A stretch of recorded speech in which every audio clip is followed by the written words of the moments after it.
നമസ്കാരം. Truth vision ന്യൂസിലേക്ക് സ്വാഗതം. ഡ്രൈവിംഗ് ടെസ്റ്റ് പരിഷ്കരണത്തിൽ മോട്ടോർ വാഹന വകുപ്പിന് ആശ്വാസം.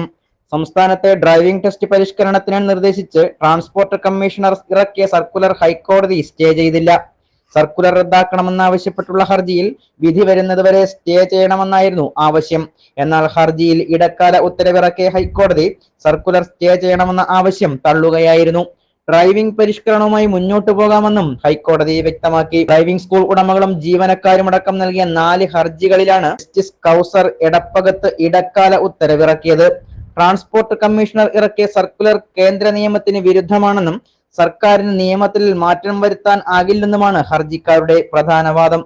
ഈ സാഹചര്യത്തിൽ 4/2024 സർക്കുലർ റദ്ദാക്കണമെന്നും ഹർജിയിൽ വിധി വരുന്നതുവരെ സർക്കുലർ സ്റ്റേ ചെയ്യണമെന്നുമാണ് ആവശ്യം. എന്നാൽ കേന്ദ്ര മോട്ടോർ വാഹന ചട്ടത്തിന്റെ ചുവട് പിടിച്ചാണ് എന്നാണ് മോട്ടോർ വാഹന വകുപ്പ് കോടതിയെ അറിയിച്ചത്. ഗിയറില്ലാത്ത ഇരുചക്ര വാഹനം ഉപയോഗിച്ചുള്ള ടെസ്റ്റ് നടത്തുന്നതും 15 വർഷത്തിൽ കൂടുതൽ പഴക്കമുള്ള വാഹനങ്ങൾ ഒഴിവാക്കാൻ നിർദ്ദേശിക്കുന്നതും കാര്യക്ഷമത കൂട്ടാനാണെന്നും കോടതിയെ അറിയിച്ചു. ഇന്നലെ മുതലാണ് ഡ്രൈവിംഗ് പരിഷ്കരണം പ്രാബല്യത്തിൽ വന്നതെങ്കിലും സംസ്ഥാന വ്യാപകമായി ഡ്രൈവിംഗ് സ്കൂൾ സംയുക്ത സമരസമിതി സമരവുമായി രംഗത്തെത്തിയതോടെ ഡ്രൈവിംഗ് ടെസ്റ്റുകൾ നിർത്തിവച്ചിരുന്നു. ഇതിനിടെ വിഷയത്തിൽ പ്രശ്നപരിഹാരത്തിനായി സർക്കാർ ഡ്രൈവിംഗ് സ്കൂൾ സമരസമിതി യൂണിയൻ നേതാക്കളെ ചർച്ചയ്ക്ക് വിളിച്ചു. News desk truth vision news.